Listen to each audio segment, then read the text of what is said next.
Dr. Joe Borio, and welcome to Chiropractic Consulting. What percentage of your practice is children? So welcome tonight.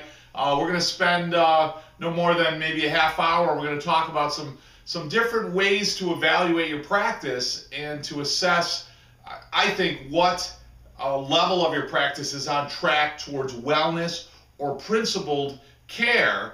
And one great way to do that is to assess the percentage of your practice in regards to rendering care and checking children or babies.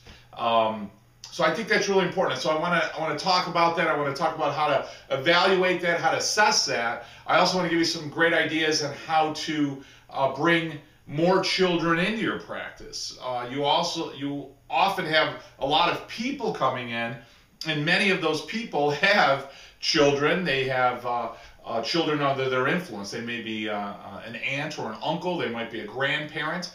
And as a result, they have a lot of influence on bringing children in your practice. So really how to get them to be, if you will, soldiers for the chiropractic principle so that they can get out there and spread the message. It really is a mission in an effort to help people understand what it is we do as chiropractors and more importantly, what they need to do to stay healthy. Not just telling the story of us, and I think sometimes we get lost in that everyone's trying to tell the story. Okay, but if I tell the story of this person who comes in your office and was blind and now they see, I'm not saying that's not awesome, but the reality is the average American says, well, that's cool, that's interesting, I totally buy into all the validity of what you just said, but I see totally fine, so I don't see value in what it is that you're talking about. But if you can talk about why they need care, what they have, what they own, and how best to take care of it, then you explain to them, hey, this is what I do as a chiropractor, this is my role in taking care of you, and they understand why they need to be taken care of and what part of their body needs to be taken care of that you take care of. Now we can start to have a conversation, and then the story basically supports the need of rendering care to the nervous system, as opposed to, hey, I treated this guy with this and he got better. Most people don't relate to it unless they have a blind uncle, you know, who had the same problem. And the reality is everybody that's blind that gets care doesn't get their eyesight back. It doesn't mean they're not healthier by removing the subluxation. So that's what I mean. It starts to muck the soup, if you will. It starts to make the water muddy. And people don't understand what the heck we do. They don't understand what it is an adjustment does. How does cracking your back have any effect on anything? And we've gotten lost in that. So a great way to measure, going back to what I initially said, a great way to measure your practice in its level of principle, not the only way, is to assess the percentage of children that you care for in your practice. So we're going to go through that here over the next few minutes. I do want to let you know we do have an upcoming event on May 3rd and 4th in my practice. So in my practice in Cicero, New York, we're going to have an event that is going to be awesome. It's a 2-day event. We're going to bring in Dr. Shane Walker, who's the president of the IFCO, who's a good friend of mine. I sit with him on the board at Sherman, but he's also going to present as well. And there's nobody that's more fired up on the clarity of what chiropractic has to bring to the world than Dr. Shane Walker. So real excited and very honored to have him there. So that's important. And I want to let you guys know that at the end of this night that we're spending together here over the next 30 minutes, I want to offer everybody an incentive to get to one of our events, specifically Syracuse. And there's one thing I want to say. I mean, without bragging or without trying to impress you, I want to be really clear that when I make comments about what we've been able to do in our practice, I use that to rather impress upon you that what we do is awesome. And in the day, if you will, not a few years ago before I started traveling around, I'm not in the practice nearly as much as I used to. But when the practice was the main focus of chiropractic for me in that building, I was adjusting over 600 people in a day, not in a week, not in a month. I would literally myself physically adjust over 600 people in one day. And we did that for years. And that's some things that only a handful of people have done since the beginning of chiropractic in our modern day. And we've seen more people in a week than just about, not necessarily the highest, but just about anybody that's ever practiced chiropractic. We've seen more children and adjusted more babies than just about anybody in the history of this profession. And I still practice. So what I tell you to do, or better said, what I direct you to do, my advice to you, is something that I still do and I hold sacred. I honor those principles and procedures because I know how effective they are, and I know how big our mission is, and I know how big our purpose is.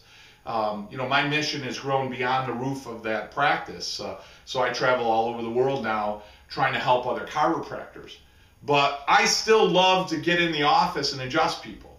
And what I teach you, what I share with you every day is what I'm still doing.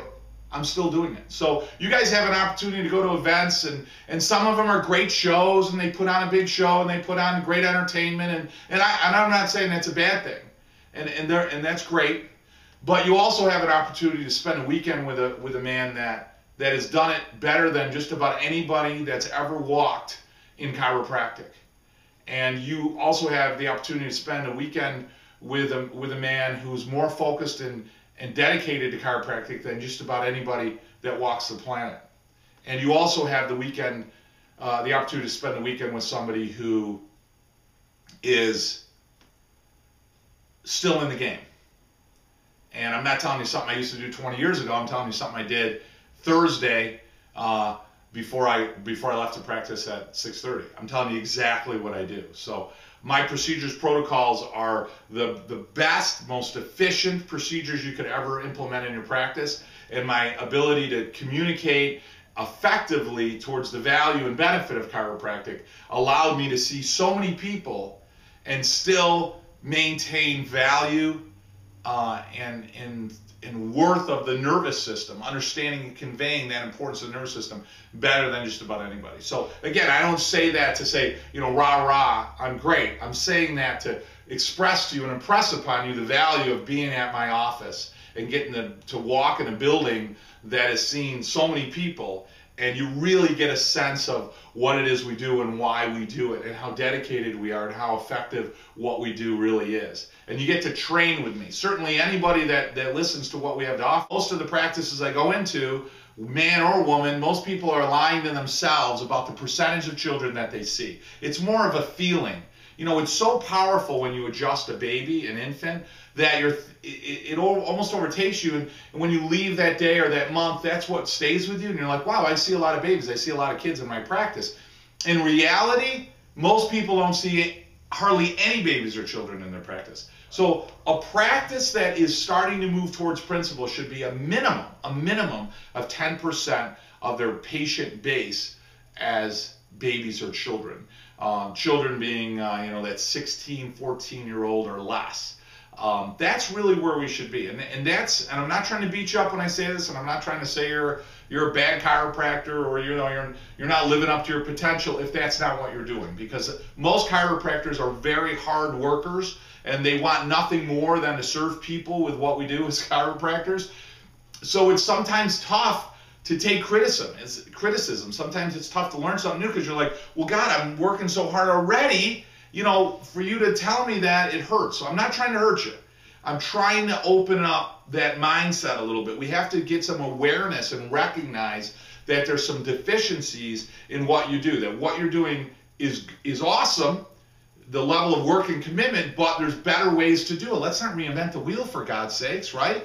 Because listen, it's not you that's at stake, it's all the people that you're not serving with chiropractic care. So not inventing the wheel, I know it takes a hit on your ego if you don't want to listen to somebody else's YouTube video on how to invent a wheel. I get that, but the reality is it's all the people you're not serving that are really the victims of you not doing it as well as you can. So we got to look at the percentage of kids. So real easy, what I want you to do is go back the last 4 weeks and then skip 2 or 3 months and go back 3 or 4 months before that, and then skip a few and go back 3 or 4 months before that. And I want you to count on that day sheet how many children came in versus how many people you saw. So if you adjusted 100 people that day, count how many of them were children.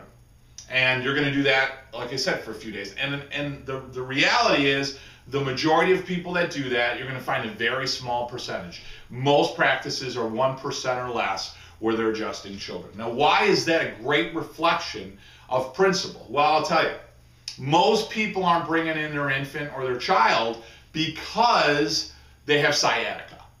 And, you know, when is the last time you did a straight leg raise on an infant?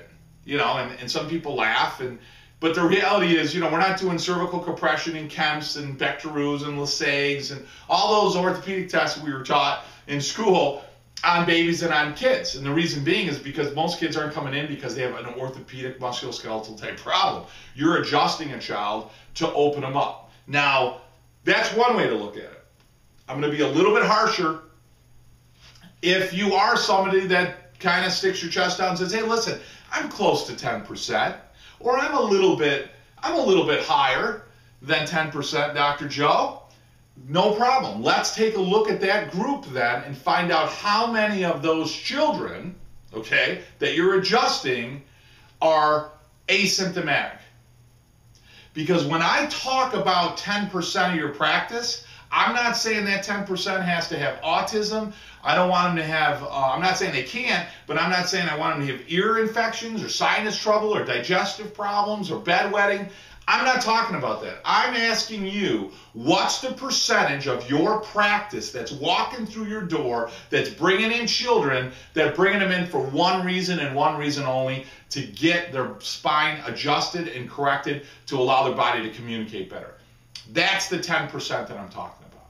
What's the percentage of your practice of children that are truly coming in for wellness care? And when you can start to say, hey, listen, you know what, 10% of my day is easily coming in with babies and children for no other reason than just to come in and get adjusted, now we're talking about something. Now we're talking about actually practicing principal chiropractic care. And how do you get to that is the question. You know, how do you step back and say, okay, well, Dr. Joe, that's great. You're like one of those other critics. You're one of these people that are identifying problems. I am not a critic. I'm a solution man. I'm somebody that likes to look at situations in somebody's practice, and I like to offer solutions. I like to look at a problem and find a way to solve it. And one of the ways, very easy to solve a deficient child practice is, do you talk about care for kids? I mean, it's amazing that we often will talk about innate and universal, or we maybe don't even use those words in our practice, but we're talking about subluxation and we're doing the nervous system and talking about how important it is. But then the question is, do you relate that to children? You know, do you ask, and this is a critical question, and it's a silly question, and it was taught to me by my mentors. When they call on that first visit, do you ask, is this appointment for you or your entire family? That is a phenomenal question. Most people think that's a silly question when I talk to chiropractors, especially, you know, new people coming out of school or the person who's been in practice a long time. Listen, no, you know, it's rare that somebody says, even in our practice, it's rare that somebody says, wow, no, but I'm going to bring all my kids in after you said that. Or it's rare that somebody says, yeah, no, this appointment's for me and everybody in my family. It happens, but it's not frequent, unfortunately, right? So the reality is, by asking that question, what it is, it's planting a seed. It's letting them know. It's cracking their mind open just a little bit that says, hey, listen, we work for families. We work to serve families with what we do. Because most people are thinking, well, I'll go for my backache or a headache or a neck ache, and I would never think about bringing my kids in for a back or a neck ache. But, hey, maybe it's a good idea. I mean, something's going to start to fire in their mind about what it is you do as a chiropractor. That's number one. Number two, you got to teach them about what subluxation is. And when they walk in, think about this now. You walk into your practice, you've never been there before. How most people feel is anxious. You know, think about if I called you up and I said, hey, Barbara, listen, you and your husband, if you guys could come on over, we're having a big party over at this house. It's a friend of mine's. I'd love for you guys to be there. And you're like, oh my God, that's great. Well, Barbara's husband, Bill, can't get out of work right away. And Barbara, you're thinking, or Bill, you're thinking that I'm going to be there. So now you walk into a house that you've never been to before, in a room full of people that you know no one.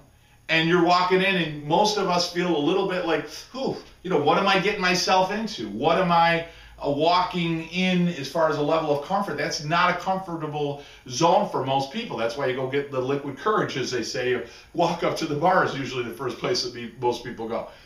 But that's the reality. You got somebody walking into a party at your office. They know no one. They know nothing about chiropractic. They're often hurting or not feeling really well. Most of them are sick. They've been subluxated for 20, 30, 40, 50 years. So their neurologic network isn't even connected. So they're not even functioning as well as they're supposed to anyway. They walk into your practice and we're wondering, what the big challenge is. So you got to warm welcome and greet them when they walk in.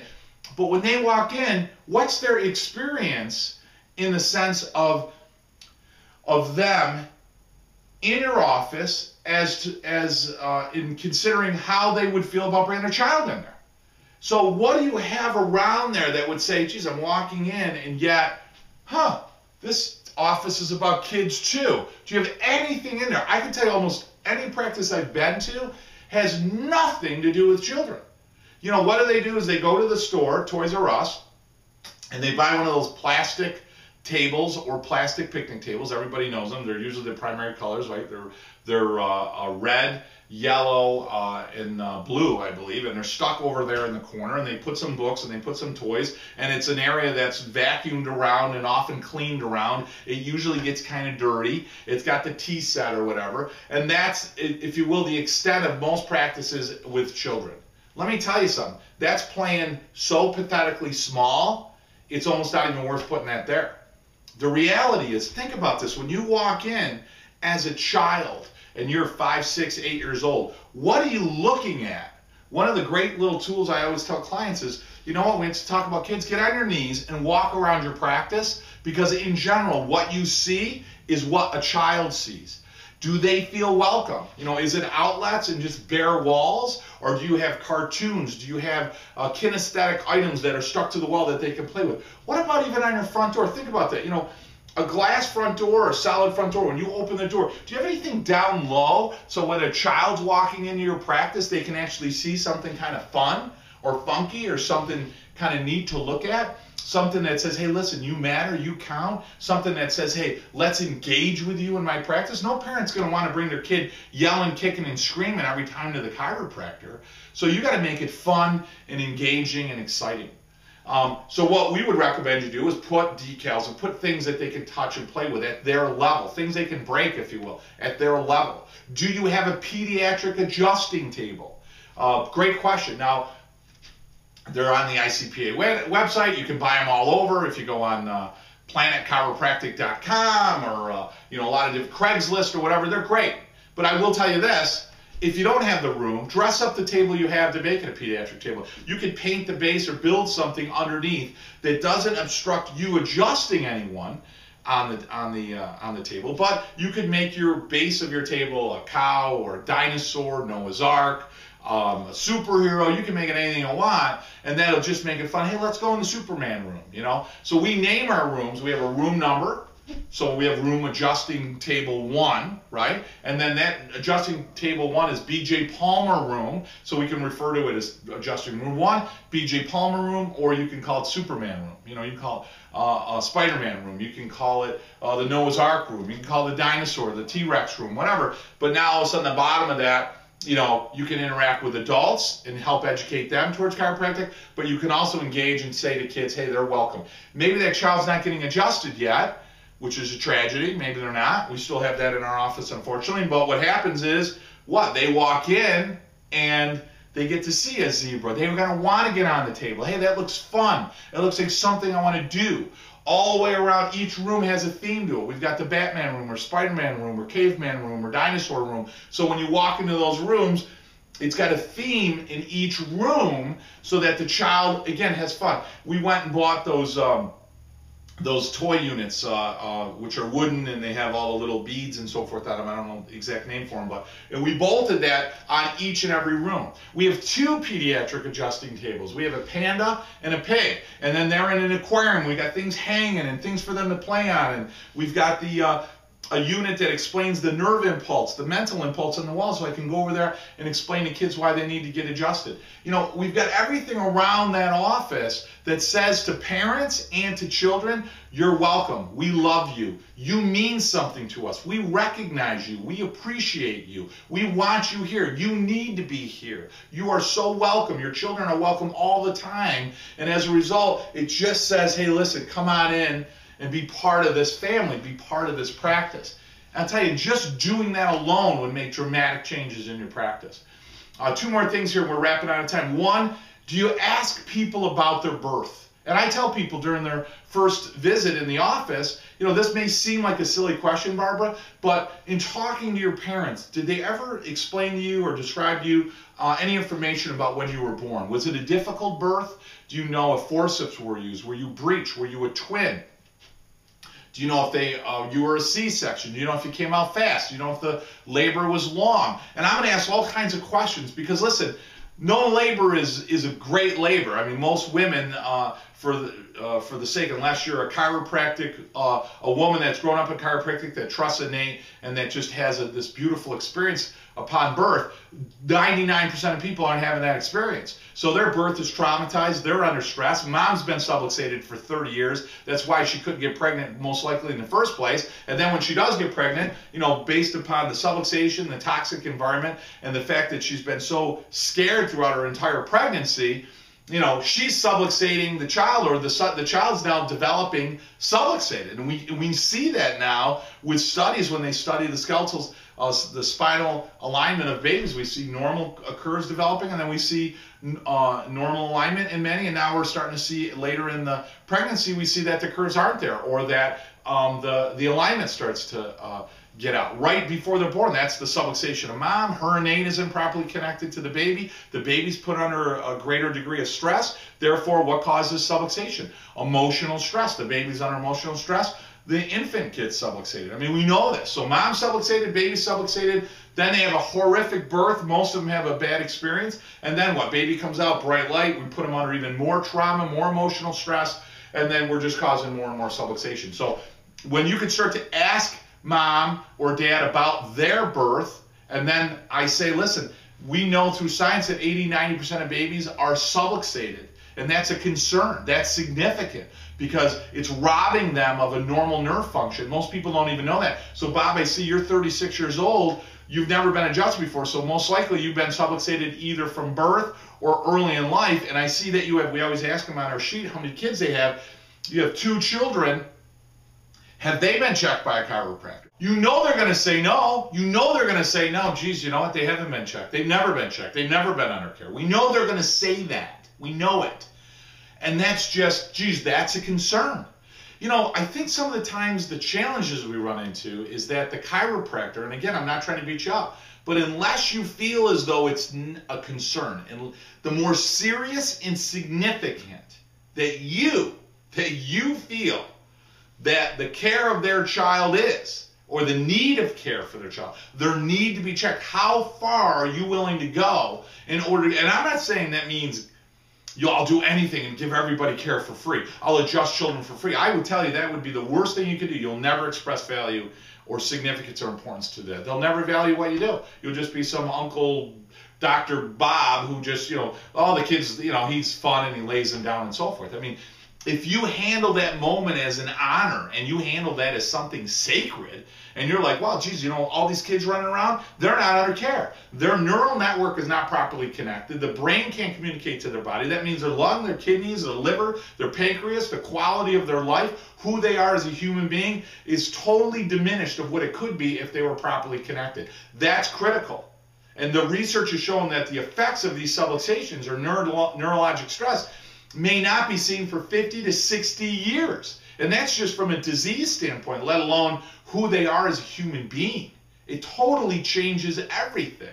And when you see it through those eyes, boy, it's really easy to have that conversation with people. And how far are you willing to go? In other words, just in your office, you don't have to be somebody that's going out lecturing all over the world. You don't have to be somebody that's lecturing in your community. That would be great, but you don't have to do that. The reality is, if you bring in 4 or 5 people in your practice, chances are every one of those people have some connection to another a child or to a child, and as a result, they have some influence over those people. And you want to create soldiers. So the better educated I am as a practice member, the better they'll be as far as explaining what the principle is in practice. So you got to talk about that. And then the last thing here, and I'm out of time, is the forceps. You go online. I mean, I've lectured all over the world at this point.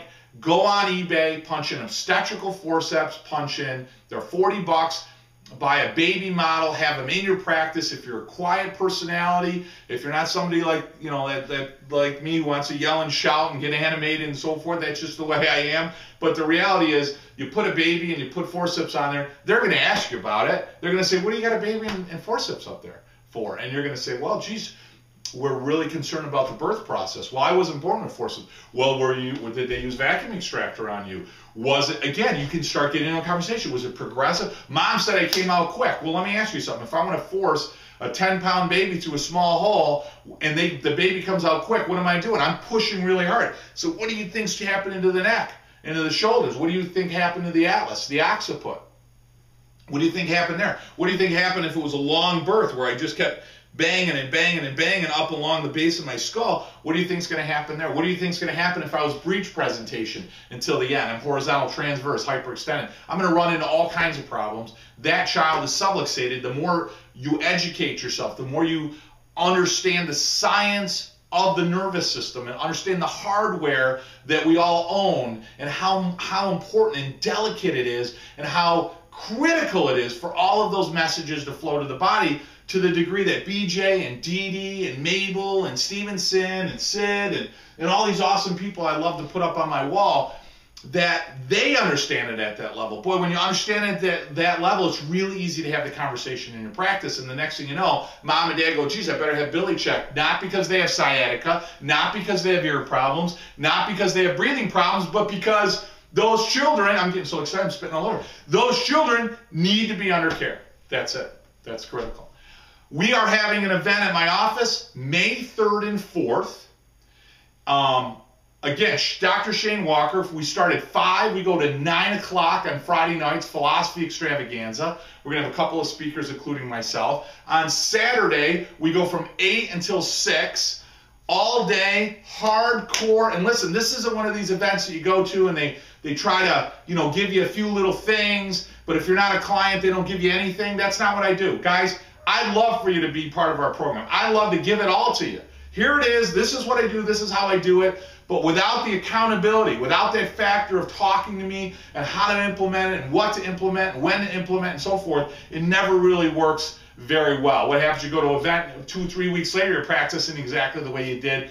Maybe you got an idea of a bent pen. You start learning those procedures or protocols. You start diving into the philosophy that I teach you, diving into the science that I teach you, diving into the art that I bring to the table. And next thing you know, you couple that with accountability, being on the phone with me every week, not somebody else, on the phone with me every week. And you go to our in-office trainings. We train you in our office, and we train you 6 events throughout the year. Nobody, and I say this not out of arrogance, nobody has a better program than we do on delivering principled chiropractic procedures and protocols, along with accountability and coaching with somebody who's done it better than just about anybody in the history of our profession. How can you not succeed? Don't hesitate. Go to the website that's listed, sign up for May 3rd and 4th, be part of our program, at least come check us out. If we resonate with it and you love it, we'd love to have you part of our family. In the meantime, I love you for loving what we all love. May urinate always flow from above down, guys. And I look forward to seeing you on May 3rd and 4th. My office in Syracuse. Registration information, just click it down below. Have a great week serving. Can't wait to see you in May. Best friend gave me the best.